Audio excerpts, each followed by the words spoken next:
Morning class. आज हम जो सेपरेशन टेक्निक पढ़ेंगे वो है क्रिस्टलाइजेशन, क्रिस्टलीकरण। जो आप देख पा रहे हैं 2.3.8 में कि किसी अशुद्ध नमूने में से शुद्ध कॉपर सल्फेट कैसे प्राप्त करें। ज़रूरी नहीं है कॉपर सल्फेट, हम कोई भी अशुद्ध पदार्थ से शुद्ध पदार्थ जब हमें प्राप्त करना होता है तो किसी भी सॉल्ट को हम उससे सेपरेट कर सकते हैं तो वो क्रिस्टल के फॉर्म में आ जाता है। क्रिस्टल जो होता है बेटा वो किसी भी पदार्थ का सबसे 100% प्योर फॉर्म होती है। इसका मतलब 100% शुद्ध। तो अब जैसे इसने कॉपर सल्फेट ही बोला है तो हम कॉपर सल्फेट की बात करते हैं। हम कॉपर सल्फेट को कैसे करेंगे सेपरेट, शुद्ध कैसे प्राप्त करेंगे। तो देखो इसमें विधि बता रखी है कि हम क्या कर रहे हैं। देखो सबसे पहले हमने क्या करना है, कोई भी कंटेनर लिया, उसमें हमने वो अशुद्ध कॉपर जो हमें शुद्ध बनाना है उसको लिया और उसमें हल्का सा पानी, जितना कम से कम हो सके, जितना वो घुल जाए उसमें उतना हम उसमें घोलेंगे। और फिर उसे जब, क्योंकि वो पूरी तरीके से घुल जाएगा तो कॉपर सल्फेट तो पानी में सॉल्यूबल होता है, घुल जाता है, तो बाकी जो रेत मिट्टी होगा वो नहीं घुलेगा, तो हम फिल्टर पेपर की मदद से उसको छान देंगे। ठीक है। और फिर अगर हमें और भी अगर कॉपर सल्फेट उसमें घोलना है तो हम क्या करेंगे, हम उसके अंदर और डालना शुरू कर देंगे और हल्का सा गर्म करना शुरू कर देंगे तो थोड़ा सा वो और घुलना शुरू हो जाएगा। तो अब क्या करेंगे, फिर उसको हम ढक देंगे और ठंडा कर देना शुरू कर देंगे, बंद कर देंगे बर्नर को और उसको पूरा दिन ऐसे ही रहने देंगे।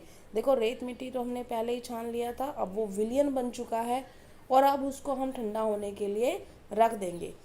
पूरा 1 दिन 1.5 दिन इतना देर तक रखेंगे, ऑटोमेटिकली उसके अंदर से, विलियन के अंदर से, क्योंकि धीरे धीरे वाष्पन होगा, इवेपोरेशन होगा, पानी उड़ने लग जाएगा और जो क्रिस्टल है उसके बनने शुरू हो जाएंगे कॉपर सल्फेट के। ठीक है।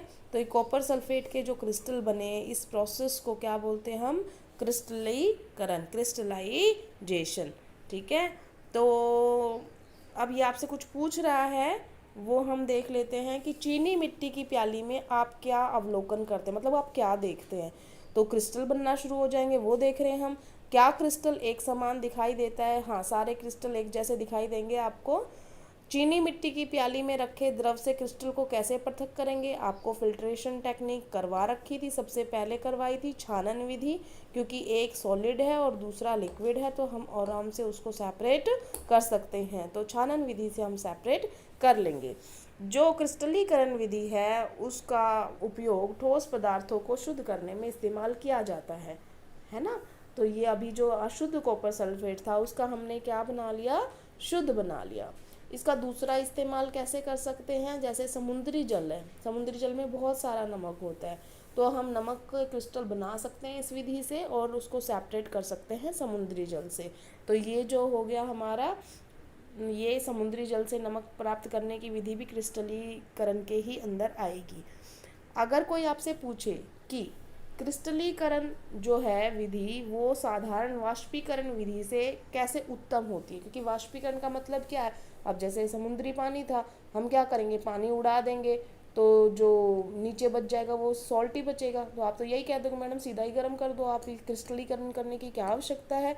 तो उसमें देखो कि कई बार क्रिस्टलीकरण विधि ज़्यादा अच्छी होती है वाष्पीकरण से। तो पहला पॉइंट क्या है, देखो कुछ ठोस विघटित हो जाते हैं या कुछ चीनी के समान गर्म करने पर झुलस जाते हैं। जब हम किसी चीज़ को गर्म करते हैं तो सारे सॉलिड ऐसे नहीं होते कि वो नॉर्मल ही रहेंगे, कई बार क्या हो जाते हैं वो टूटने लग जाते हैं या वो जल जाते हैं क्योंकि हम उसको गर्म कर रहे हैं। ठीक है। तो इस वजह से हम ये टेक्निक जो वाष्पीकरण है ये थोड़ी सी नीचे चली जाती है, क्रिस्टलाइजेशन और अच्छी बन जाती है इस वजह से।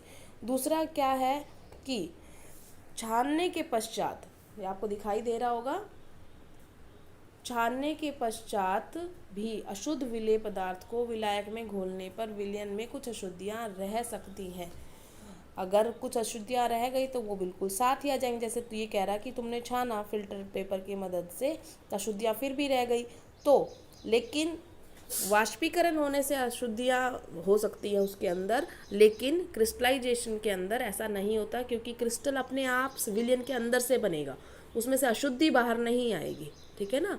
तो इसके क्या क्या अनुप्रयोग है वो हम देखेंगे। सबसे पहले समुद्री जल को नमक शुद्ध जो किया जाता है, वहाँ से मिला जाता है, वो इसी का एक उपयोग है। अशुद्ध नमूने से फिटकरी को पृथक करने में, तो ये अशुद्ध नमूना था, उसमें से उस फिटकरी का था, वो फिटकरी उसका मेन जो प्योर पार्ट था वो हमने सेपरेट कर लिया क्रिस्टलाइजेशन विधि से। तो ये सब विधियाँ जो थी वो आज कंप्लीट हो गई हैं बेटा। अब हमारे पास जो आते हैं, हम क्वेश्चन आ गए हैं, तो चैप्टर के क्वेश्चन पढ़ लेते हैं हम। तो सबसे पहले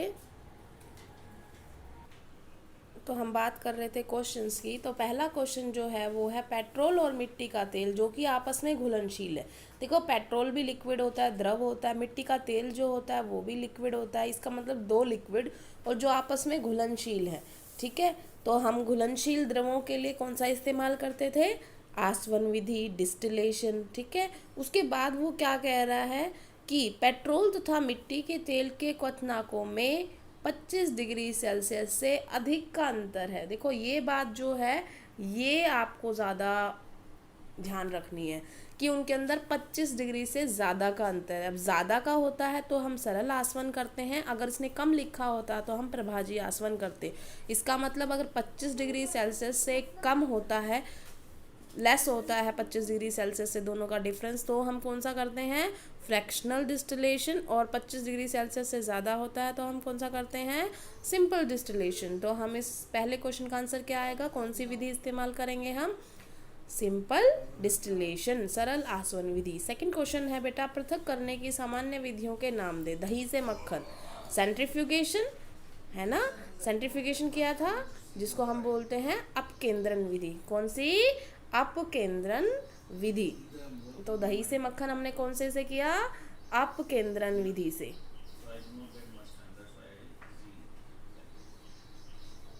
तो अपकेंद्रण विधि से किया। अब उसके बाद हम बात कर रहे हैं कि समुद्री जल से नमक। समुद्री जल से नमक बेटा हमने क्रिस्टलाइजेशन से किया, अभी बताया था। नमक से कपूर, देखो नमक जो है वो ऊर्ध्वपातन नहीं दिखाता, कपूर जो है ऊर्ध्वपातन दिखाता है। इसका मतलब कपूर जो है सब्लिमेशन दिखाता है। तो हम इस टेक्निक को किससे सेपरेट, इस कौन सी टेक्निक इस्तेमाल करेंगे? सब्लिमेशन, ऊर्ध्वपातन, ठीक है। हो गया, इतना समझ में आ गया। उसके बाद क्रिस्टलीकरण विधि से किस प्रकार के मिश्रणों को पृथक किया जा सकता है? जो अशुद्ध है वो हम सेपरेट कर सकते हैं और उससे शुद्ध पदार्थ प्राप्त कर सकते हैं। तो ठोस पदार्थों के लिए इस्तेमाल किया जाता है। ये आया भी था ना यहाँ पे, विधि का उपयोग किस लिए किया जाता है? ठोस पदार्थों से शुद्ध करने में इस्तेमाल किया जाता है। बेटा हमारे क्वेश्चंस भी हो गए। अब आते हैं हम भौतिक और रासायनिक परिवर्तन। बेटा भौतिक परिवर्तन वो होता है जैसे किसी की अंदर कोई बनावट में बदलाव नहीं किया गया, सिंपल जो जैसा था सिर्फ उसकी स्टेट में अगर बदलाव होता है तो वो उसका भौतिक परिवर्तन है ना। लेकिन रासायनिक परिवर्तन क्या है? रासायनिक परिवर्तन है कि कोई कुछ और ही बन गया, तो वो रासायनिक परिवर्तन है। जैसे फॉर एग्जाम्पल अभी यहाँ पे आपको दिखाई दे रहा है भौतिक परिवर्तन जो होता है,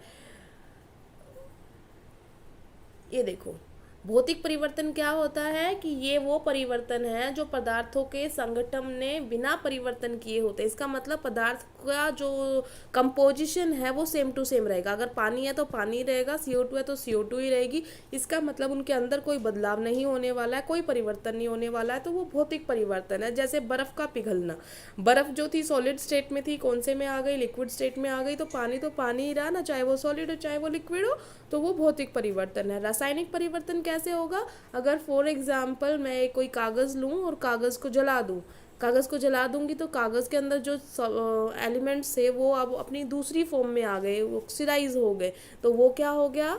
अलग अलग पदार्थ बन गए। तो नए पदार्थों की जो उत्पत्ति हो रही है, इस वजह से इसे रासायनिक परिवर्तन कहा जाता है। तो अब आते हैं हम कौन से भौतिक परिवर्तन की कैटेगरी में आएंगे, कौन से रासायनिक परिवर्तन की कैटेगरी में आएंगे। तो इसमें क्वेश्चन ही आ गए, क्वेश्चन ही कर लेते हैं, बात सीधी सीधी समझ में भी आ जाएगी आपको। तो क्वेश्चन है हमारे, देखो सबसे पहला क्वेश्चन है पेड़ों को काटना। देखो पेड़ों को जब आप काटोगे तो चाहे कितना ही छोटा टुकड़ा कर दो, पेड़ के अंदर जो कंपोजिशन था वो सेम ही रहेगा। इसका मतलब भौतिक परिवर्तन है। बेटा भौतिक परिवर्तन को हम इंग्लिश में फिजिकल चेंज बोलते हैं।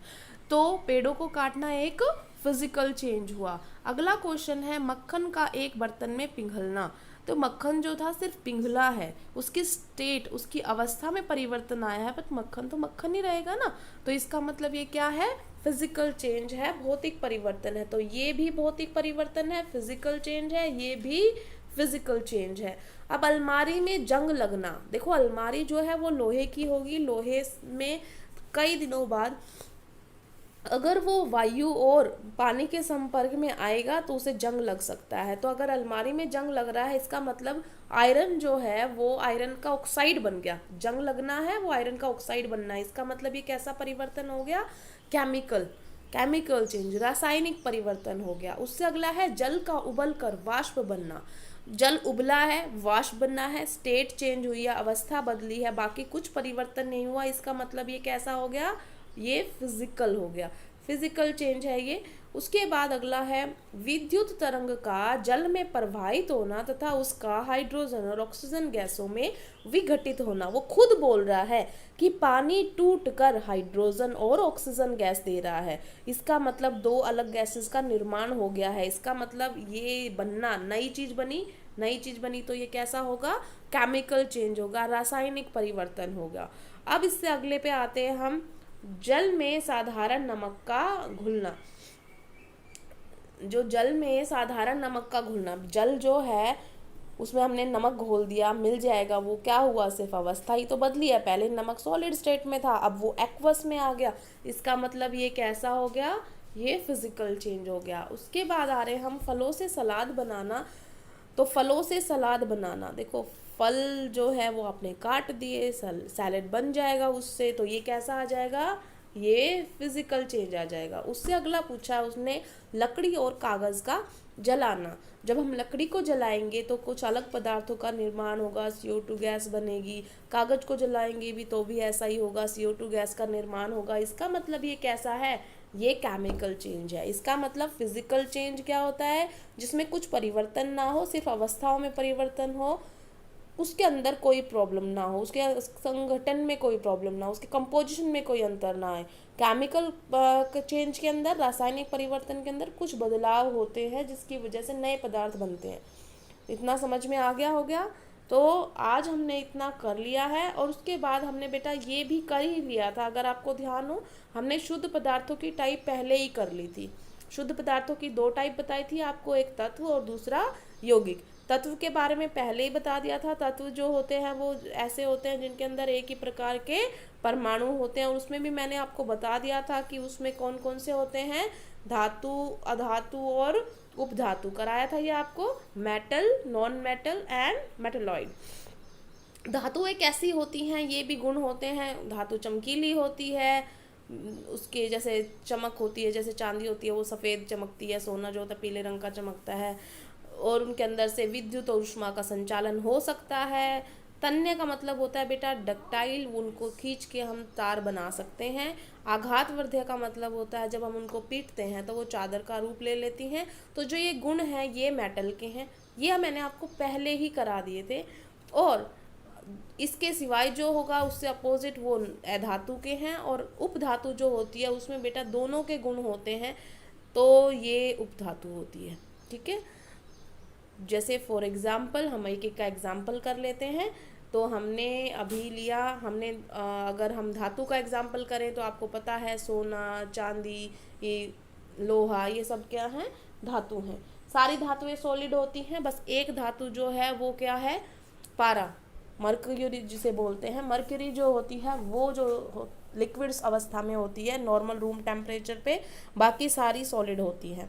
अधातु का उदाहरण hydrogen, oxygen, nitrogen, iodine, carbon, ये सब क्या हैं, अधातु हैं। उपधातु का अगर उदाहरण कहा जाए तो उपधातु का उदाहरण क्या है, जैसे आपको दिखाई दे रहा होगा बेटा, ये बोरोन, सिलिकॉन, जर्मेनियम, ये क्या है, उपधातु का उदाहरण है।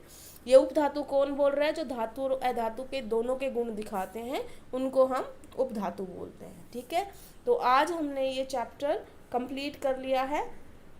यौगिक आपको पहले ही बता दिया था क्या होता है बेटा, दो या दो से अधिक तत्व जब आपस में मिलते हैं तो वो यौगिक का निर्माण करते हैं।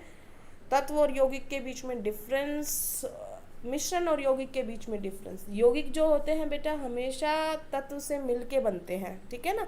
मिश्रण जो होता है उसमें तत्व भी हो सकता है, उसमें यौगिक भी हो सकता है। यौगिक जो होता है वो जो उसका संगठन हमेशा सेम रहेगा, जैसे फॉर एग्जांपल CO2 है, CO2 हमेशा सेम अनुपात में रहेगी, कार्बन और ऑक्सीजन का सेम अनुपात रहेगा। जबकि मिश्रण जो होता है उनका संगठन अलग अलग हो सकता है। आज तुमने पानी में चीनी मिलाई है, कल 1-2 चम्मच मिलाई, कल 3 चम्मच मिलाई, तो अलग अलग बन रहा है, मिश्रण अलग अलग हो सकता है, ठीक है।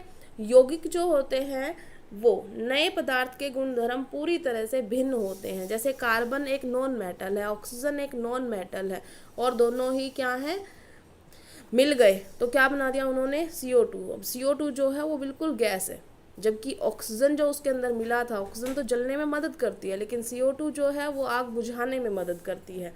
तो इस तरीके से यौगिक जो है वो नए जो यौगिक बनते हैं वो अपने तत्वों से मेल नहीं खाते हैं, लेकिन मिश्रण में हो सकता है कि वो उनके गुण दिखाए। तो मिश्रण में जैसे पानी में रेत है तो ऑफकोर्स रेत अपना करैक्टर थोड़ी ना छोड़ेगा, रेत रेत के गुण दिखाएगा, पानी पानी के गुण दिखाएगा। इसका मतलब मिश्रण के अंदर जिससे वह बना होता है वो अपने गुण दिखाते हैं, ठीक है।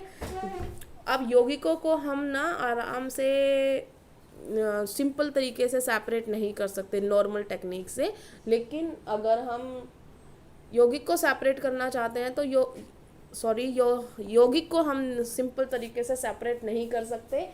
जो यौगिक होता है उसको हम बहुत सारे, जैसे CO2, अब CO2 को तोड़ के कार्बन और ऑक्सीजन अलग अलग करना चाहो तो आप नहीं कर पाओगे, लेकिन अगर आप मिश्रण में से पानी और रेत का मिश्रण था, जैसे उसको आप नॉर्मल जो अभी आज हमने सेपरेशन टेक्निक सारी पूरी कर ली हैं, उनमें से किसी भी विधि से आप उनको सेपरेट कर सकते हो। तो मिश्रण को हम सेपरेट कर सकते हैं, यौगिक को हम ऐसे ही सेपरेट नहीं कर सकते हैं। तो बेटा ये देखो, ये हमने पहले ही दिन ही कर लिया था, सबसे पहले शुरुआत किया था तब, और ये चैप्टर कंप्लीट हो गया। ये किसी को याद नहीं हो तो दोबारा से करा देती हूँ। पदार्थ के रासायनिक वर्गीकरण के हिसाब से पदार्थ जो है वो 2 प्रकार पे गया, एक शुद्ध और एक मिश्रण। शुद्ध में फिर तत्व और यौगिक। तत्व जो होते हैं उसमें एक ही प्रकार के परमाणु होते हैं और उनको और ज़्यादा तोड़ा नहीं जा सकता। यौगिक जो होते हैं वो 2 या 2 से ज़्यादा तत्वों के मिलने से बनते हैं। मिश्रण जो है एक समांगी हो सकता है, एक विषमांगी। समांगी का मतलब है समान संगठन, यूनिफॉर्म कंपोजिशन, और विषमांगी का मतलब है असमान संगठन। और विषमांगी में भी बेटा 2 बताए थे आपको, एक कोलॉइडल सॉल्यूशन और एक सस्पेंशन, मतलब कोलॉइडल विलयन और निलंबन। तो ये सारा हमारा हो गया है, चैप्टर कंप्लीट है। कल से हम इस चैप्टर के टेक्स्ट क्वेश्चन करना शुरू करेंगे। Thank you class.